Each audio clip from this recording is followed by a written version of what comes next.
got our main bearings in. We're about to drop the crank in. We're going to put our thrust washers in. And I've tried a couple different ones. My assembly lube of choice is this Comp Cam's engine assembly grease. I like it because it's very tacky and it stays. We can build a motor, and if the customer doesn't get around to firing it up for 2 years, the bearings will still be protected. Some of the lighter ones will run off and it'll essentially become dry, and if you haven't oil primed it, that could be painful. When you shut a car off that you've been driving every day, all of the bearing surfaces are completely coated with a film, and modern oils are very good about retaining film on everything. When you take a motor apart, it's not bone dry, it's tacky no matter how long it's been sitting in the field. When you do a fresh build, all of the surfaces are dry, so if you don't lube them with something and you try to start it up, you can't scratch stuff.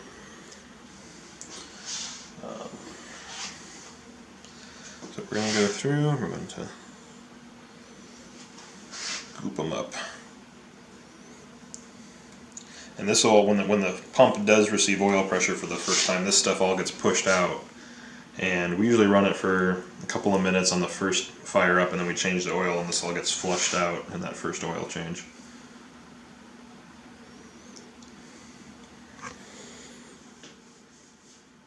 And that's something you're going to go over with me too, is right? Yeah, it's break-in period and yep. all that good stuff. We have a break-in list that we give everybody that explains how to break it in. Because we've broken them in the wrong way many times, and we figured out the right way to do it. Finally. Yeah, for me it's going to be a short minute before I get it all back in the car, so I want to make sure I'm doing everything great. Okay, so we have all of our bearings in, all of our tabs line up, all of our oil passages line up, and we're going to drop our crankshaft in. If you have one of the Leroy Engineering engine stands, there's nothing back here, so you can just grab the crank on both ends, which is nice. If you have a regular one and you can't get your hand back here, you can throw a rag through the number 4 bearing to hold on to, so you don't nail your fingers when you drop it in.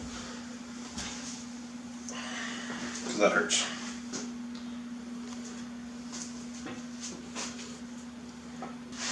Okay, so now we're going to take each of our main caps, we're going to get those prepped. Same process. I'm going to pull this back out.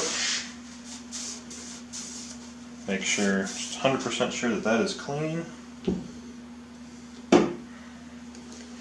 Clean the back of the bearing.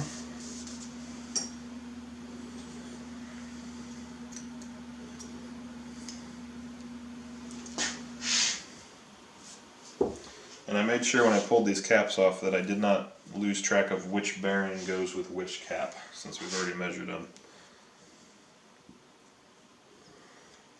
And those caps are chamfered on one side for putting in only one way. Well, they have a casting mark here, so there's a little arrow that pokes out and a number. So this is number 3, and that little arrow. So the arrow points toward the front of the crank. This goes in number 3. Nice.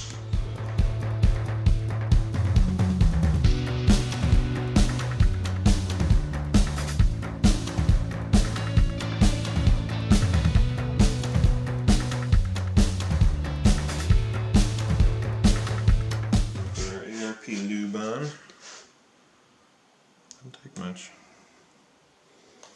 Now this lube is so you can get a proper torque Correct. reading with those ARP studs, right? Correct. So torque is a measurement of rotational friction. If you have a burr on your screw, it's going to take more force to turn, so you're not going to get the same clamping force, which is really what we're after.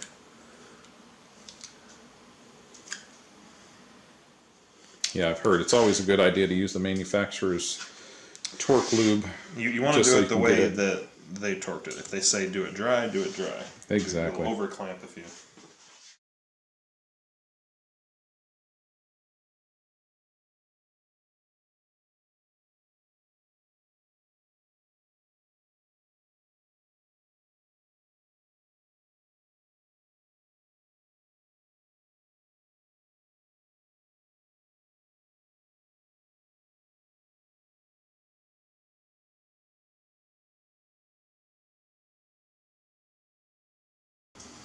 Okay, so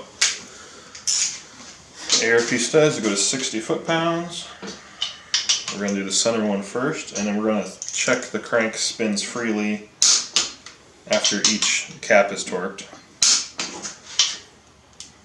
so that if it gets hung up somewhere, we know exactly which cap we got an issue with. And that would be a problem with the bearing at that point, right? More than likely. Either we got a piece of dirt in there, or we mismeasured something, or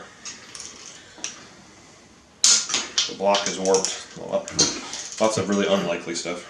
Yeah. We don't want that. I've never actually had that issue, but Hey, you know, I'm here. Preventative measures never hurt. Okay, one more.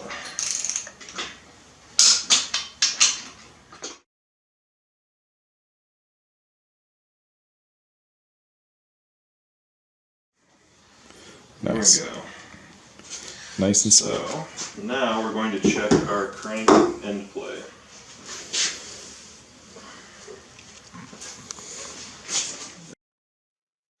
Alright, so we've got our dial gauge set up, and we're set on the front of the crankshaft. And what I'm going to do,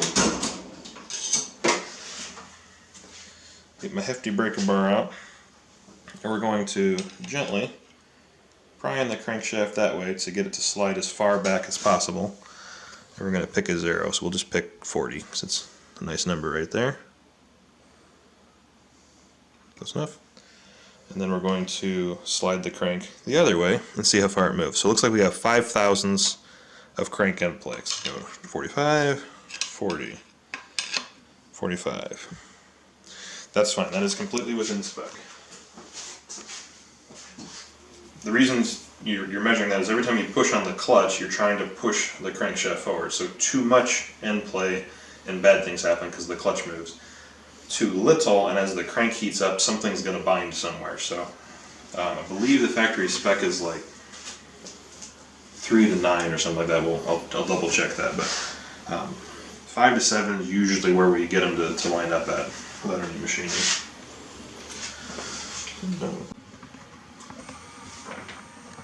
Alright, so we're going to gap the rings now. And if you don't have one of these ring gapping tools, I highly recommend it. It's very expensive, but it takes all the guesswork out of it. Makes it so much more efficient and less stressful. So what we're going to do is we're going to take our rings, we're going to stick them in the block. We've cleaned up one of our old pistons and left one ring on there. And we're going to use that as a ring setting tool to make sure our ring is perfectly parallel. And we're going to drop in here. And we're going to see what our gap is to start with. So 9 goes in without an issue. If I can find 10, there's 10.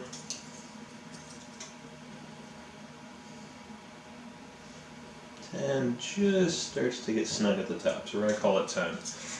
We're shooting for 16 thou gap on the top ring and 18 thou gap on the bottom ring. So we're going to come over to our machine here, and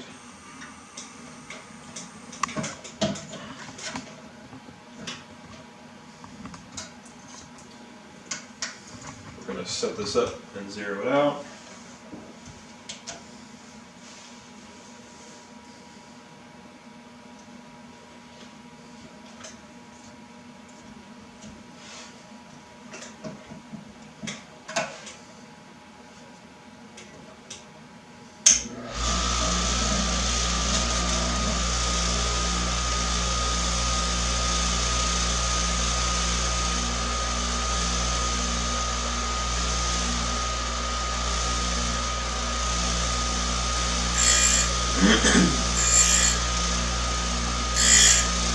So, alright.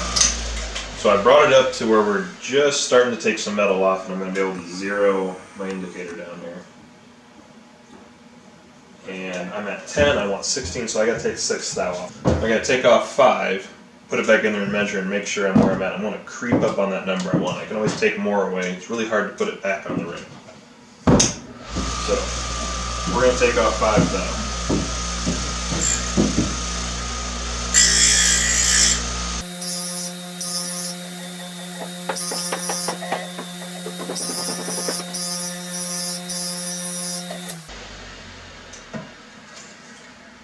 check that we're cutting square, which in this machine is pretty much a guarantee. So I guess we're cutting square. We're going to sit him back in. Let's see where we're at. Hopefully we're higher than we were. So I'm going to try a 13 first. Oh, so we didn't take off as much as I thought. So 13 is getting stuck. So I still got to take off 3 more.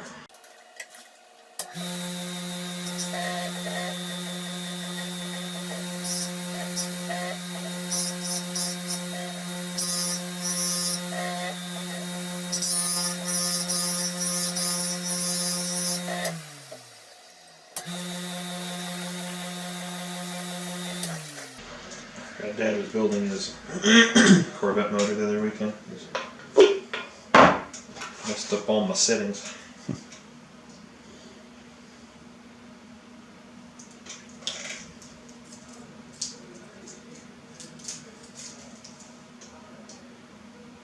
Next, I'm going to take off another throttle.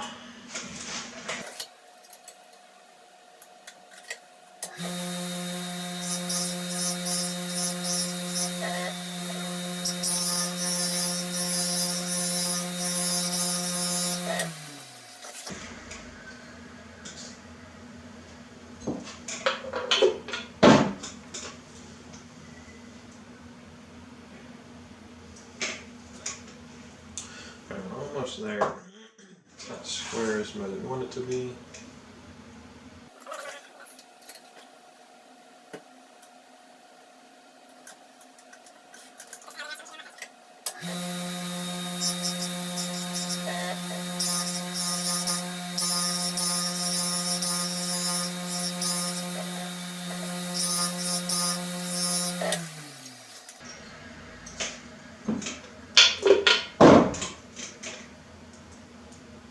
Okay, 15 goes in nice and pretty.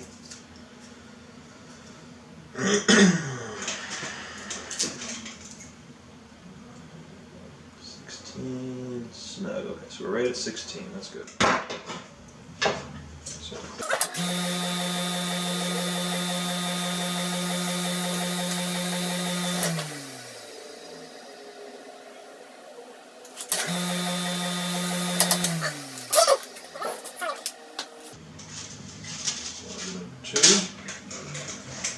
For 18.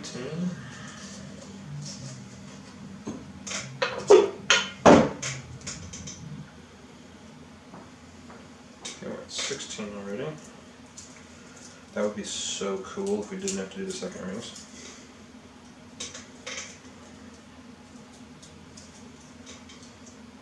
Oh, look at that. That'd be so cool. Alright, we're at 19 already in the second ring, so that's good. Alright, so we have gapped all of our rings. We're good to go. I've got the first piston clamped in the vise here. If you don't have one of these, you do not need this. This is just one of those beautiful tools that makes life fun again. It simply allows you to clamp the rod without any risk of scoring or damaging it. And we use this to torque these down, and I figured out that it's really nice just to hold on to it while I'm putting all the piston rings in.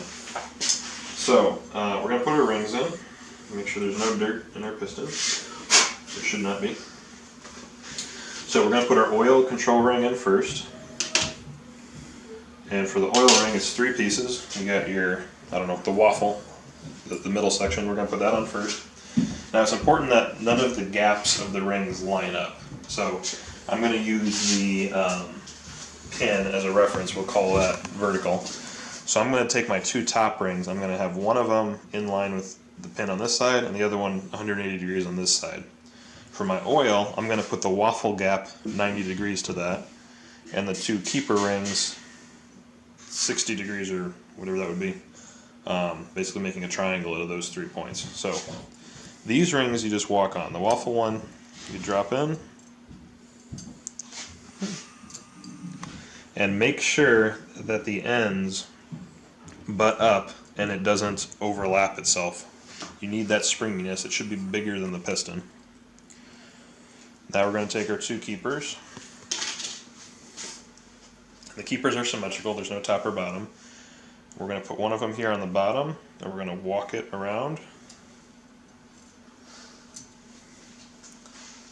Then we're going to take the other one, and so the first keeper groove is there, so this one's going to be down on the bottom. And again, we're going to set it in there and walk it around.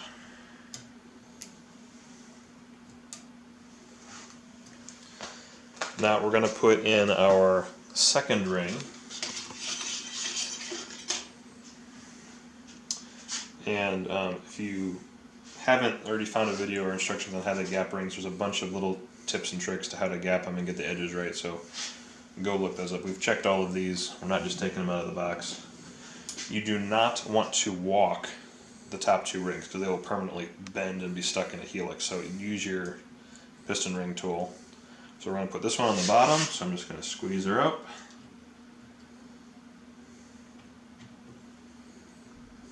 Drop it in. Take our top ring, being very careful to get the top of the ring toward the top of the piston.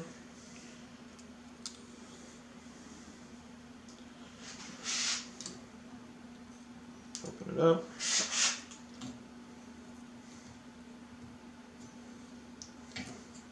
Drop it in. So we are all set. Piston cylinder 1 is ready to roll.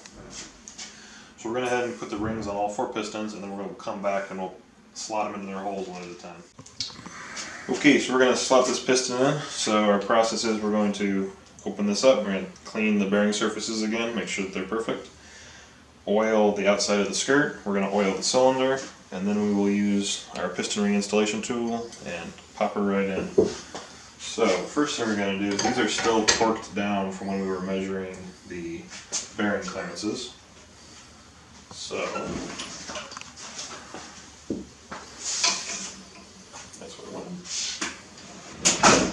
we're going to go ahead and pull the cap off.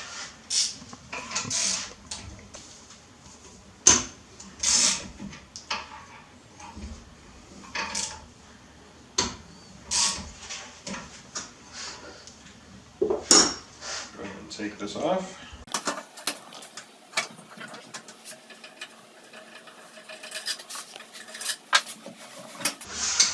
The other thing I found this clamp to be really good for. Splitting the caps up is so much easier that way. Yeah, holding on to things like that is not easy. Okay, so we're going to go ahead and clean these up.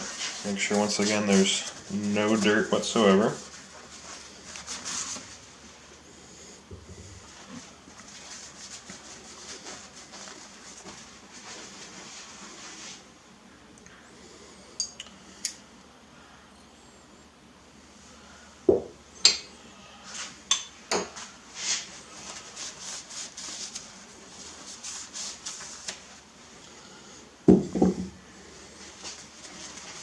You know, I gotta tell you, not only are those good pistons and rods, but they just look really good too. I know. It's a shame they go inside the motor. Yeah. Make that see-through motor a reality. Okay, so we're set there. Now before we forget, we're going to go ahead and put our assembly lube on these bearings because it's a lot easier to do it now.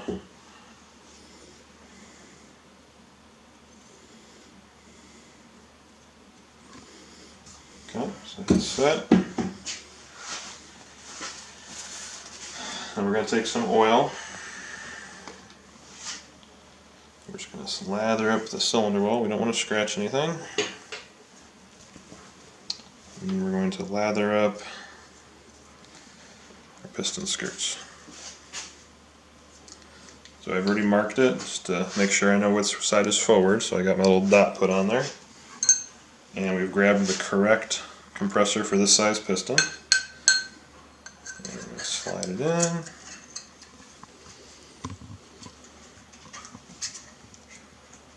And just get the bottom of the skirt to poke through. So pointing toward the front of the block, we're going to rotate our crank so it's pointing down.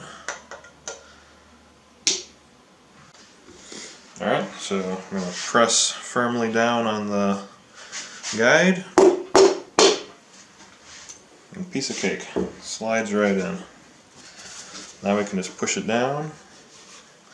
I'm going to reach under and make sure that we're coming up correctly to our crank. We can flip it over and put our cap on.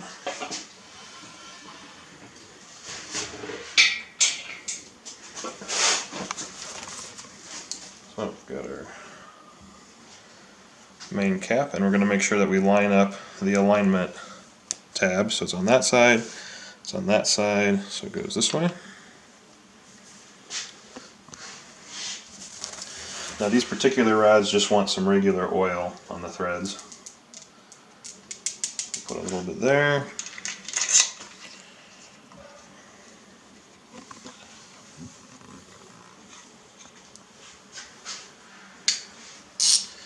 And we're just going to seat it nice and gentle.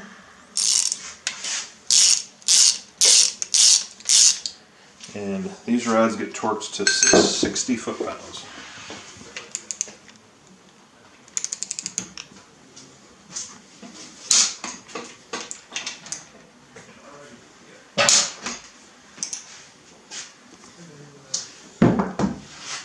Alright.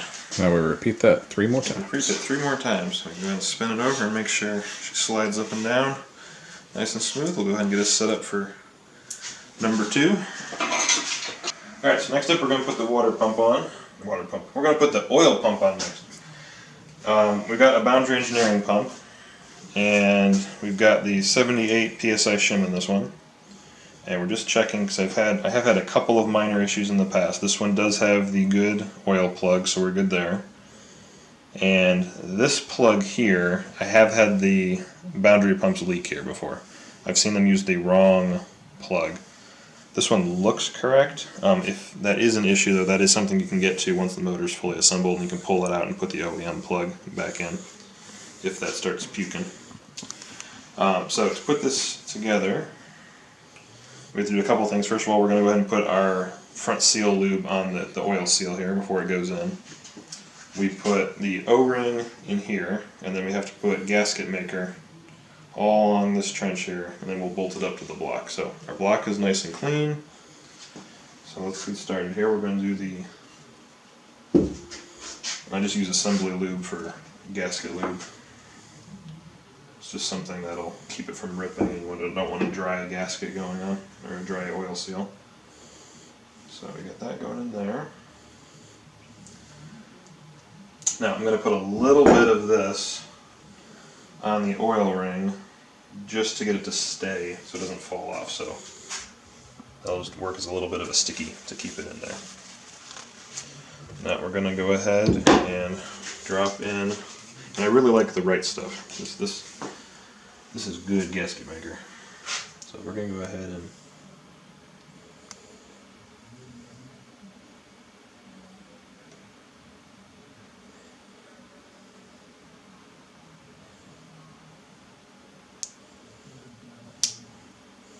It's just like making a really expensive cake. yes.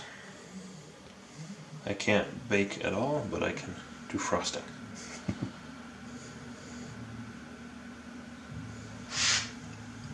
That should be plenty. You can overdo it. You don't want too much of the gasket maker.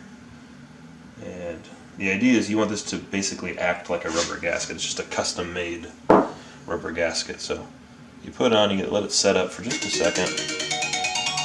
Then you answer the phone.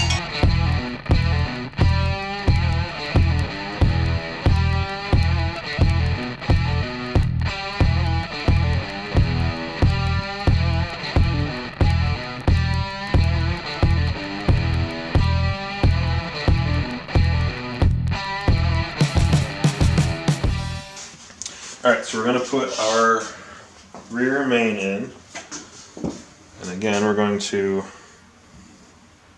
grease up the seal. Don't want any ripped or torn seals on this guy. Alright, and then we're going to put our gasket maker on it. There's no gasket on this guy.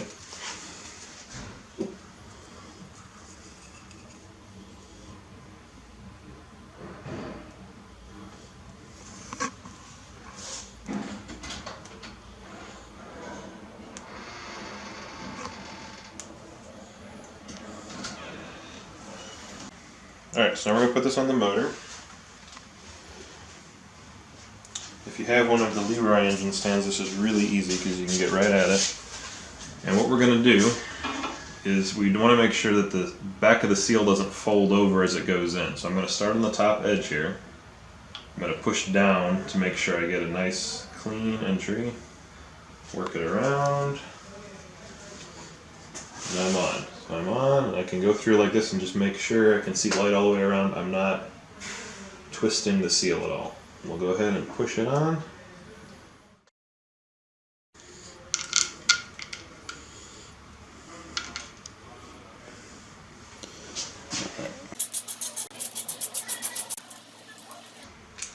And these just get snugged up. The torque spec is very low, so I typically do it by hand.